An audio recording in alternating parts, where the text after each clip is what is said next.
So hello everyone, welcome back. My name is Remy.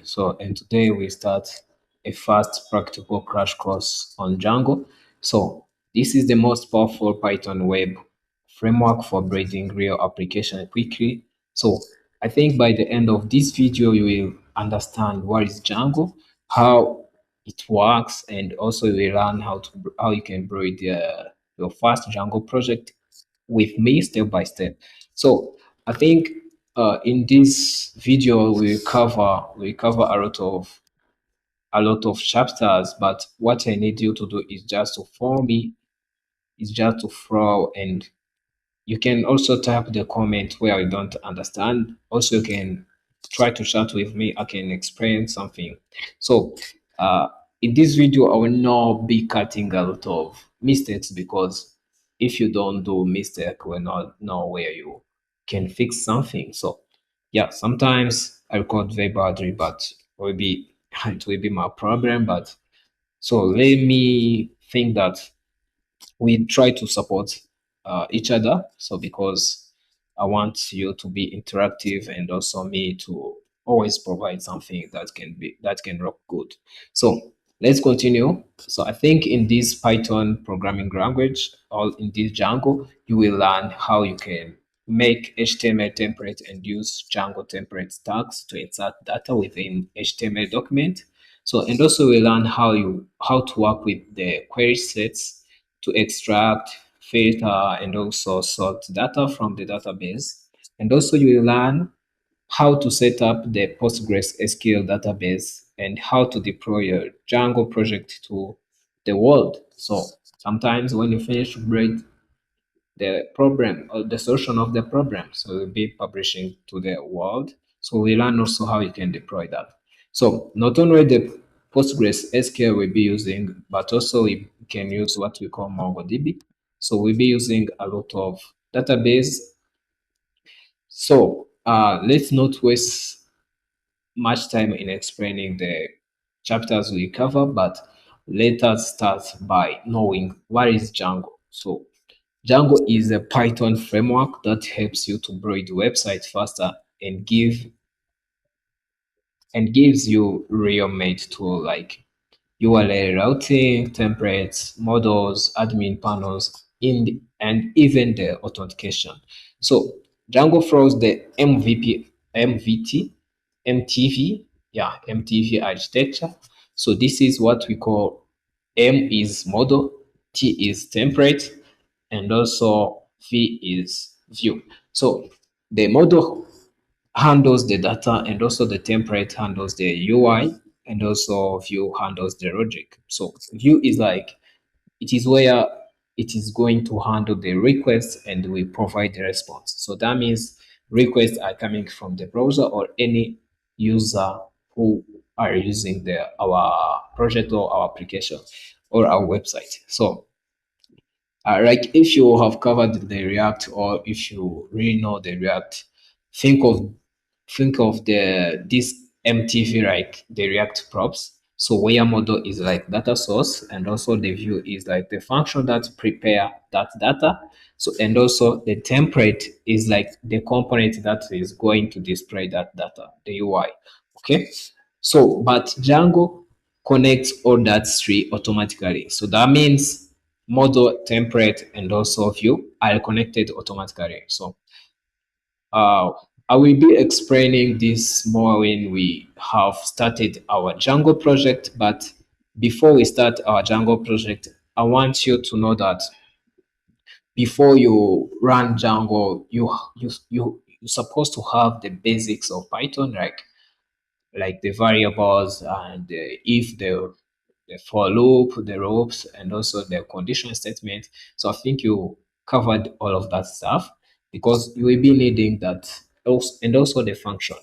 So yeah, let's continue.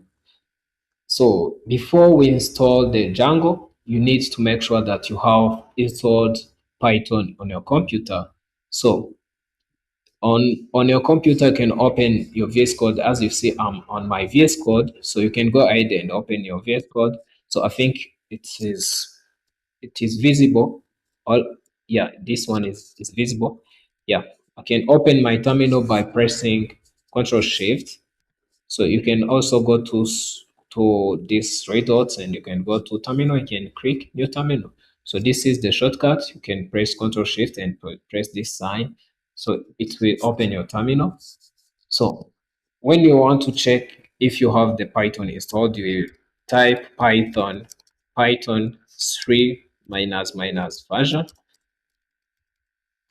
So, but in some case, you may have different, you may have Python without Python 3. So you will be typing Python minus version. It's okay. So we will be getting the Python version, right? On Windows operating system, sometimes they type Python, they don't install Python 3. Okay. Yeah, but I have installed Python 3.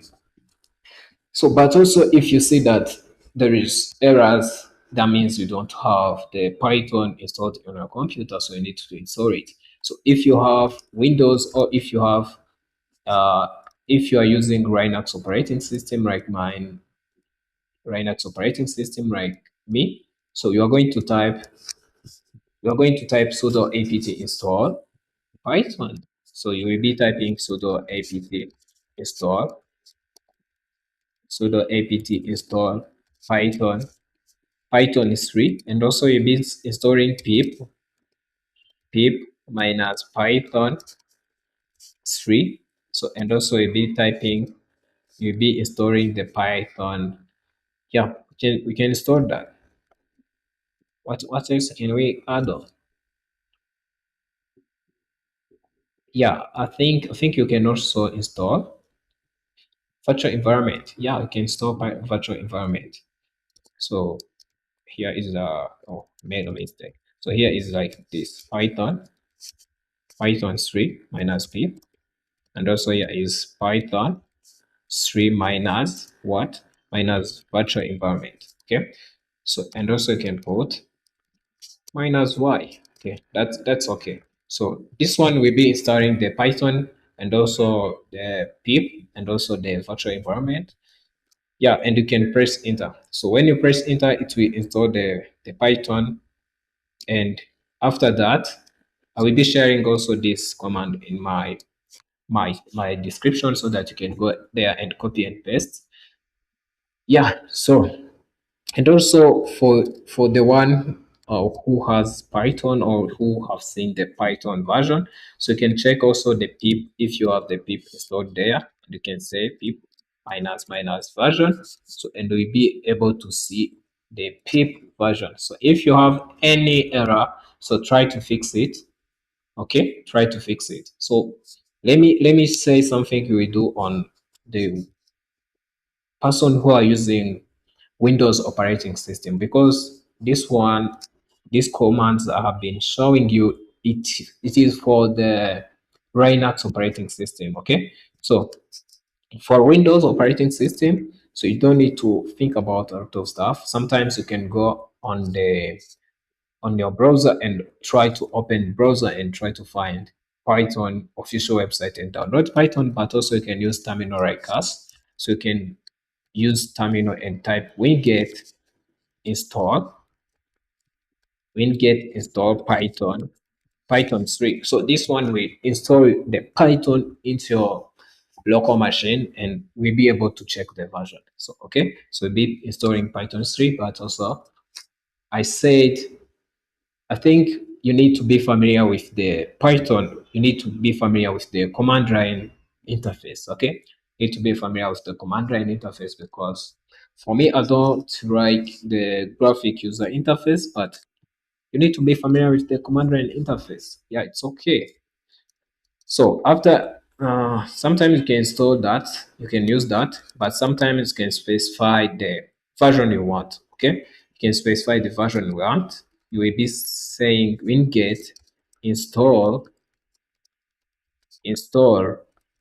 minus minus id, and you put python dot python dot 3 dot maybe the version is 3.14. Okay, like mine. So it's 3.14, and you can put there minus a. So okay, but if you have the Python which is installed, don't type these commands.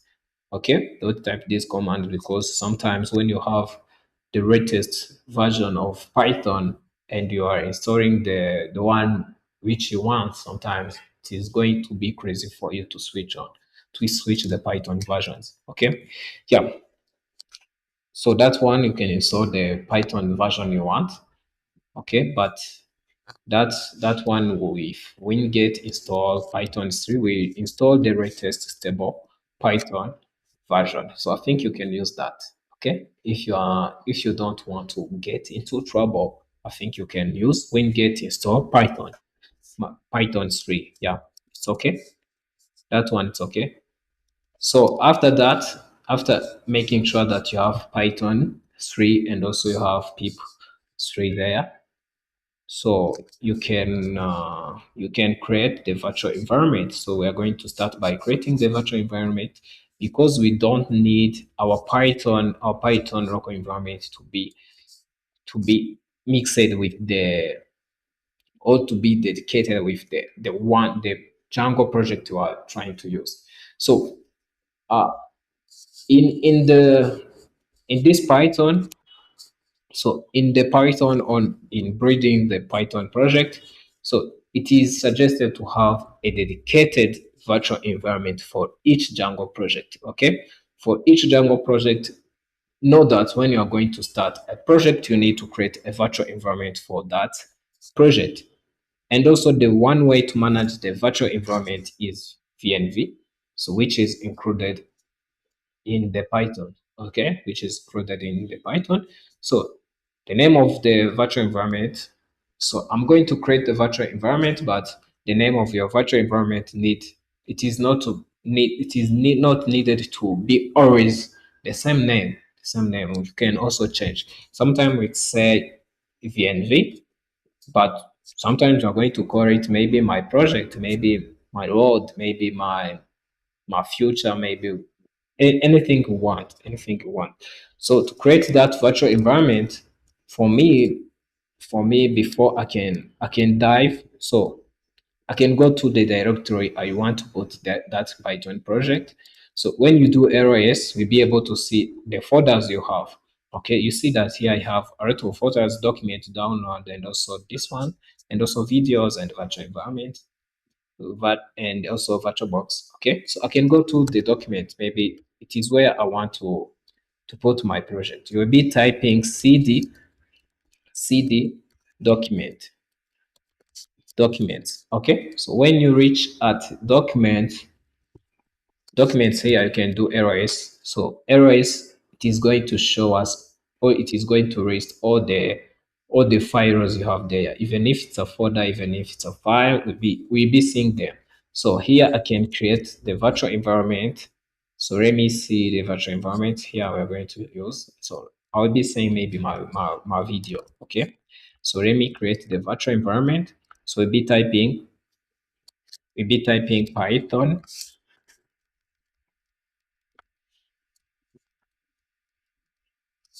We'll be typing Python -m, and you put there virtual VNV, and you put there what we call, you can put there the name I want. So I can say maybe my test. Let me call it my test. Okay, and I can press enter. So I don't need, I said I have Python 3, so I can put here Python 3.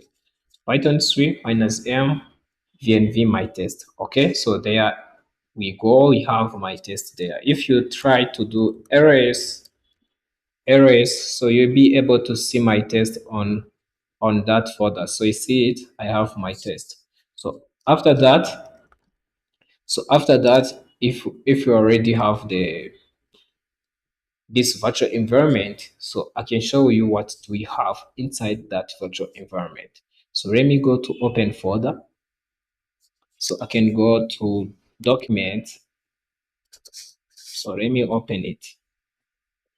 So let me open my test. Okay. Yeah. So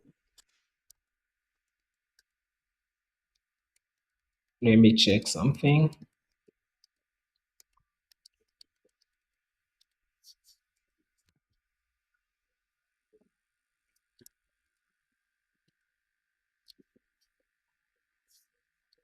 Yeah, okay, so it's okay.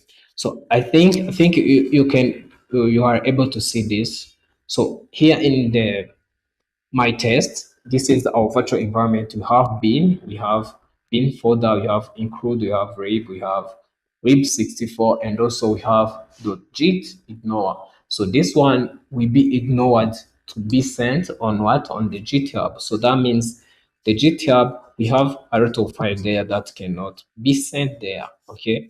So you'll be adding them here. Like the file you don't want to send to the GitHub, you can add it there. So this is what we have in our virtual environment. So, but that is not what we want. You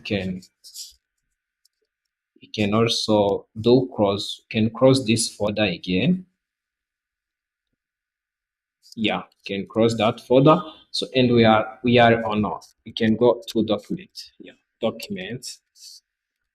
Can go to the documents. Yeah, there. This is where we have our virtual environment called my test. So to be able to start your virtual environment, because if you have the virtual environment, you need also to start it. So on Windows operating system, what you will do, we type like this, we type my world now. So we type like, so here we have my test. Okay, we have my test slash, and you put there slash source slash script. Yeah, the folder called script slash script. Make sure that you start with capital S. Make sure that you start with capital S and you put there slash activate dot ps1. Okay, dot ps1. So this code will help you to activate the virtual environment. Okay, this one will help you to activate virtual environment. My test slash script slash activate dot pc1. So but for Linux user it is not like that. So we'll be typing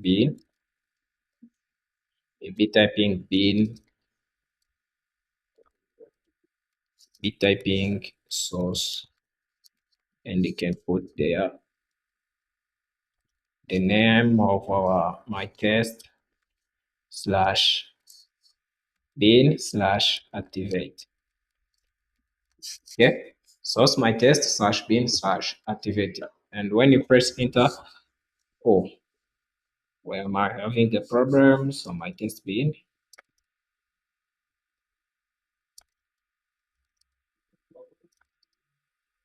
So I'm using the long slash. Can use this.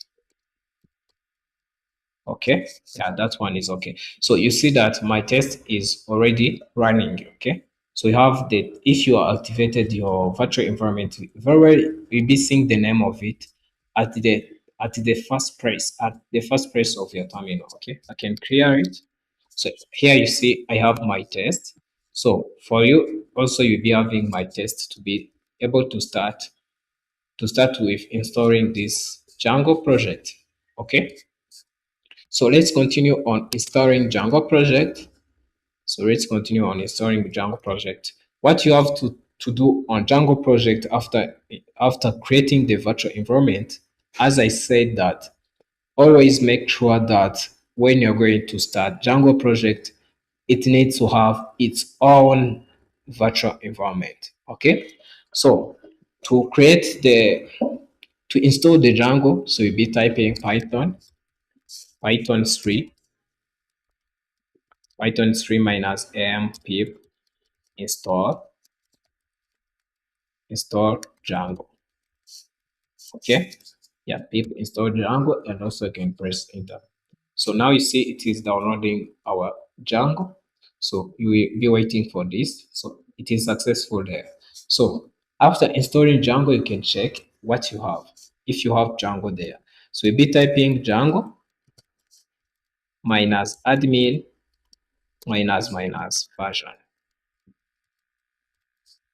Okay, so there you see we have 6.0.5. So if you don't have that, version, make know that you didn't install Django. Make sure that you have installed well Django.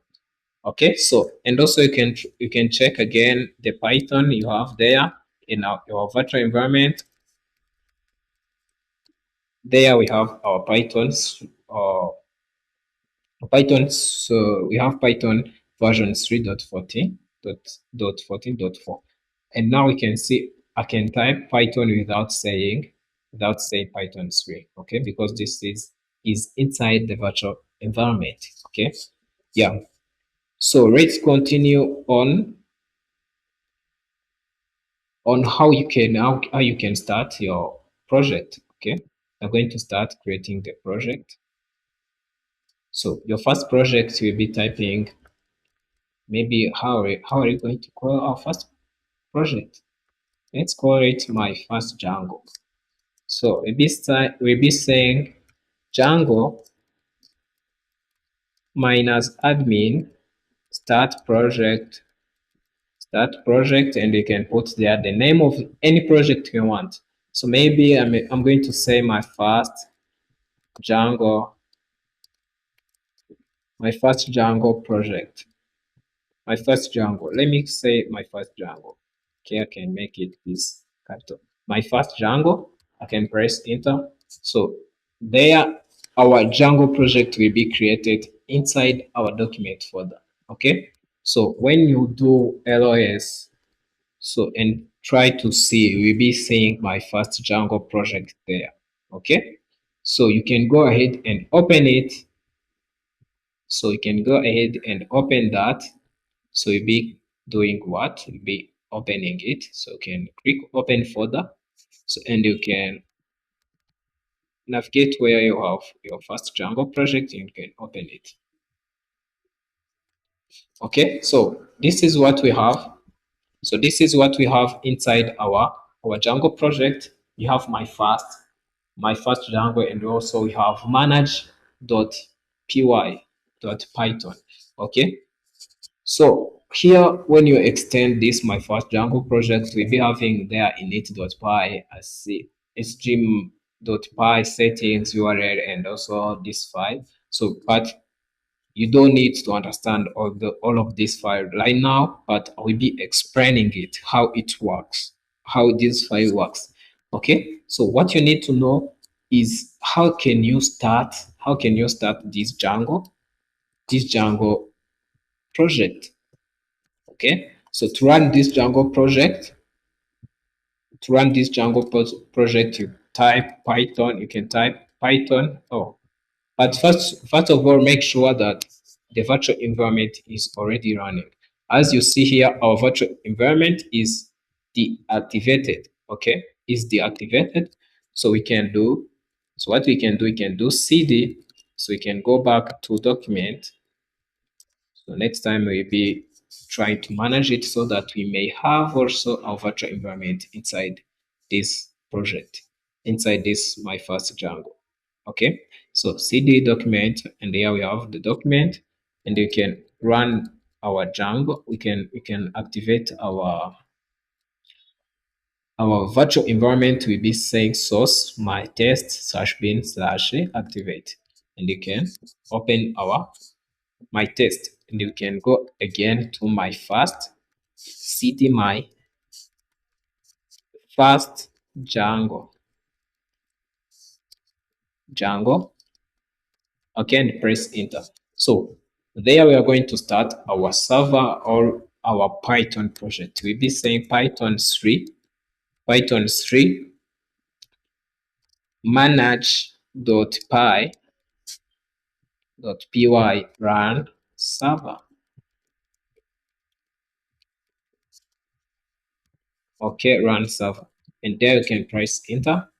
So now you see our Django project is running, but we have something that we didn't migrate, but we'll be seeing that in next videos. So here you see that we have http://123.1.127. This is our local host. So this is our link before. We can click control. You can press control and click. So it will open your Django project inside your VS Code. Now you see the installation worked successful. Congratulations. So if you see this page, know that your Django project is already installed, started, and you can start with working with creating applications. So let's continue. That is how we be starting our server. We be typing Python 3 manage.py run server. Okay. Yeah. So I think that's it. So the next thing is, how can you start the application? How can you start the application on your Django project, because you have something that called application. So, so after creating the application, after creating the project, you'll be creating the app. Okay. So let me cross this. Let me cross this server. Okay, I can cross it, and let me type clear to clean my terminal. And also here what you have to do so is to create application. So you'll be typing also Django minus admin. Okay, Django minus admin, and you type there Django minus admin. Oh no, let me check the version. Yeah, that's what you have. That's version you have. You can type Python 3 manage.py, because we're using this project startup, startup, startup, and you can say maybe my test. Let me call it maybe my test. Okay. So there we'll be having the application called my test. And when you try to extend it, so you'll be saying here we have the migration. This is the errors we were getting when we run our server, that we have something that we didn't migrate. So okay, for after we be migrating, and you have admin, and you have application, apps, and also you have models, and you have test, and you have view. As I said before, we have what we call MTV. So MTV, so this models, and also the test, and also the view, they are connected automatically in this Django. Okay, so I think you remember their functions. Yeah, so this is how we can create the Django project. So let me try to edit something so that you will be understanding this, and also how it will works. So first of all, so let us take a look for the views.python. So this folder called view.py. Okay. So this folder called view.py, so we can go inside it. You can go and open it. So as you see in that view, we have from Django dot shortcut import rendering, import render. So but you don't need to remove all of this. You don't need to remove it. So what you have to do, we are going to replace something. We are going to replace this thing we have here. This, we are going to create our first view here. Okay, so that we can test something if it is working. Okay, so here we will be importing. So you can say from django.http install, or from django.http import a http response. This will provide the response to the user as we are getting the request. Okay, so we can create the function, say def, and maybe you can say my test. Okay, let me say my test. Okay, this is our function my test, and there we are getting the request. So after getting the request, we'll be returning the response. So HTTP response, and maybe you can say welcome to